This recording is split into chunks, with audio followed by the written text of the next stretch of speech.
he sandwiched in Gong Show auditions at 7 o'clock so he could make a couple extra bucks from ABC.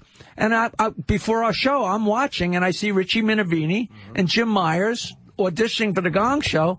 And I'm like, comedian. I'm like, Jesus Christ, I'm as funny as those guys. And I walked up to Minervini. I said, how'd you get to be a comedian? And he says to me, simple.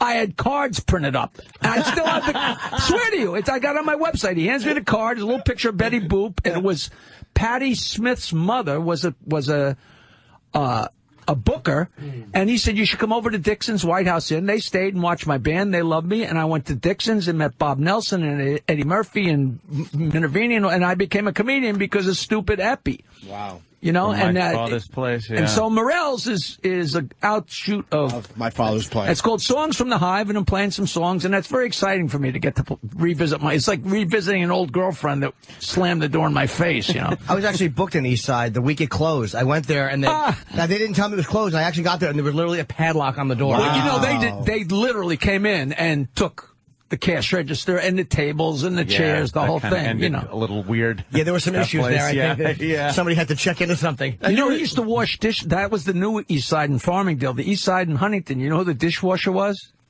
Judd Apatow. No. Oh, really? Yeah, honest to God. He loves stand-up, obviously. It's great fun. That's all we talked about when he came in here. I mean, he really... I would love to meet that guy. What a character. He was great. He really was. Have you had Minervini on here? He's a good egg, too. I haven't seen Minervini in years. Did he move to Florida? Yeah. But well, he lived in the Carolinas for a while. He's all over the place. I haven't seen him or Al Romas or any of those guys that were out on... wasn't Romas on Long Island, too? I haven't seen that guy in 20 years. I don't know anything about him. But Minervini and me are still asshole buddies from forever. Yeah, my friend Adam Ferrara started at East Side, too. He's a great character. First gig, he did an open mic thing or a contest that they were holding something and got up there, killed. When he was very young, we did a roast for somebody, and...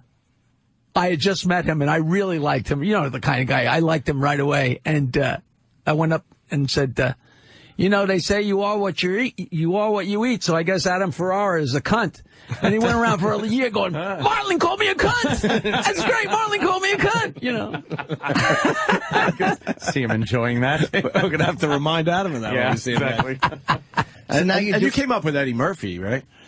Yeah, he did some time. We were just talking about it. He was like 15 years old. And he said, I'm going to be bigger than the Beatles. He said that. I'm going to be bigger. I put out an album in like 1979. Never was. Before there was even an East Side. I recorded an album at Cinnamon on a cassette. And Eddie came up to me like right after the East Side opened. He said, Jack, you have an album?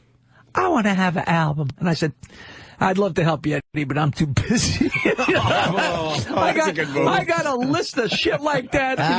You know, mistakes I have made. I should write a book. Mistakes I have made. Sorry, Eddie, too busy. He owns an island. Eddie Murphy owns an island. Apparently. Does he? Yeah, owns an island. He's still making $50 million a year. Buy an island. Why are you rubbing it? Jackie doesn't even know where his next I meal's can't get a fucking gig, and Eddie Murpy's got that. Fuck you. Is that story Jackie's about working the island? Sometimes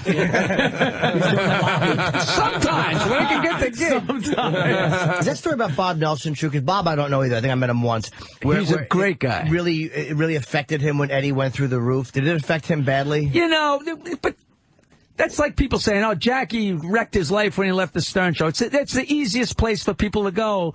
You know, they were the identical triplets: Bob Nelson, Rob Bartlett, and Eddie Murphy. You know, with Eddie being black, that was the laugh that they were the identical triplets. And then they plucked Eddie out. And Rob Bartlett still complains because he told Eddie, hey, they're auditioning people for Saturday Night Live, and Eddie got the gig. But no, especially Nelson. There's nobody nicer than him. He couldn't have been more thrilled for the guy's success. Okay. You know, just so easy to say, oh, they're bitter. You know, this guy's bitter about that. This guy's bitter about, you know, please. God, if I was bitter about everybody I knew, you know, I did that movie, Comedy's Dirtiest Dozen.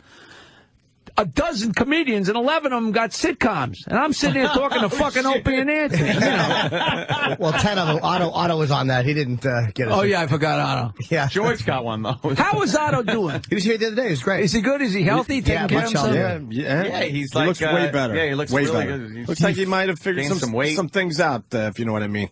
That's good. That's good. He buries me, man. Well, who am I? He buries everybody. Funny, man. Jesus Christ. You were doing a benefit together. Funny.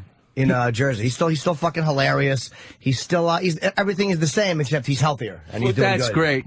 He's that's there's no words. It's just I've always wanted to do a documentary on him, and I told him, and he was even into it, and but I don't have any funds. I don't got any, I'm like everybody. If I only knew somebody with some money, I could make a lot of it. You know what I mean? Like, please. His house, he's got an amazing auto in his place in Keensburg. He's got like an amazing bunch of photos from his whole career, from when he was 7 years old, performing, when he was 10, in his hand. in front of the building that's in the King of Comedy, which is now the Paramount building, right. Or it might be the MTV building, right. doing street comedy. And the mops are stabbing his hand. Yeah. yeah. He said Lennon threw money in his hat one time in Central Park. John Lennon watched him perform. He's got the best stories. How come nobody's made a documentary of him yet? Why? Because he didn't show up. They said we're going to start filming it. And he went, give him his content. They went, all right, sorry. Let's sabotage this. Fuck you. I actually gave him a line. I gave him a line, and he used it in Comedy's Dirtiest Dozen. It's one of the, all the millions of jokes I ever wrote for Howard. I was so thrilled because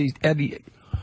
Kenny? Holy fuck! How are you, man? Wait, Jackie. He's our bitch now. Wait, Jackie, he was the one that dragged Bobo out. You didn't notice? Oh, was that you? Yeah. You security guard bastard. This is Club Soda Kenny for anybody who's paying attention. Oh, yeah. What did you used to work for Stern, Kenny? No.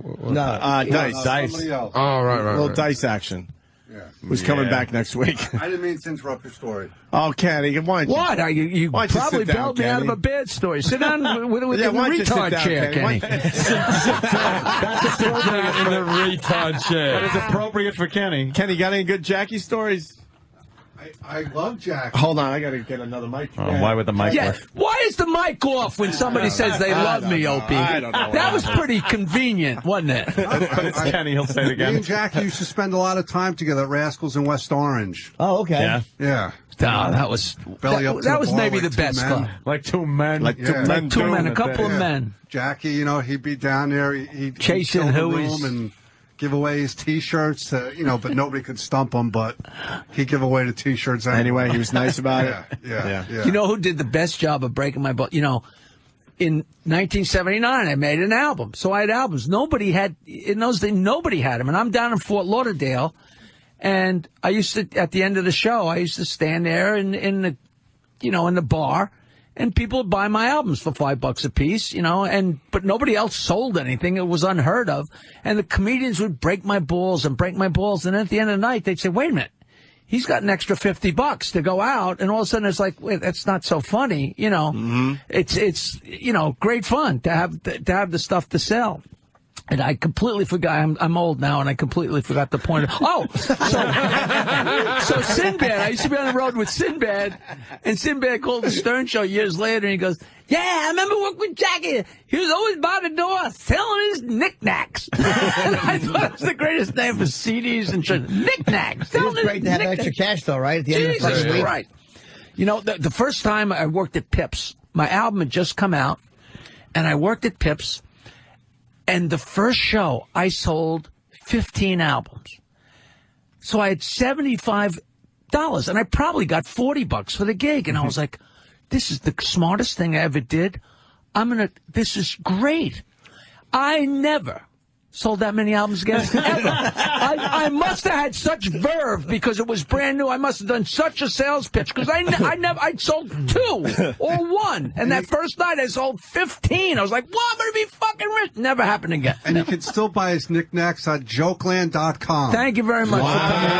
Kenny! I'll take a claim to fame, Norton. I worked at Pips, had a great weekend, I thought.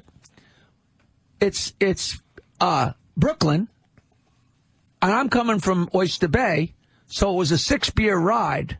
So I was fried by the time I got there. Forget by the end of the second show, I never got asked back. And like 10 years later, I meet Freddie, what's his name? Freddie Stoller. And he goes, "Oh, it's nice to meet you. God, I always wanted to meet the guy that got banned from Pips for drinking too much. And the place is fucking coke and heroin, and now everybody's out of their mind. And I was banned because I was too big a drinker. I wish they had told me. What a badge of honor. Yeah. You know, how drunk do you have to be to get banned from Pips? Yeah, they used Otto for years, and Otto was known to party. And fucking Rodney came from Pips, and Rodney was a fucking partier. And I'd rather have him say that than say I wasn't funny. You know, maybe I was drunk and not funny. You know. Yeah, really. We loved Rodney too, man. We got to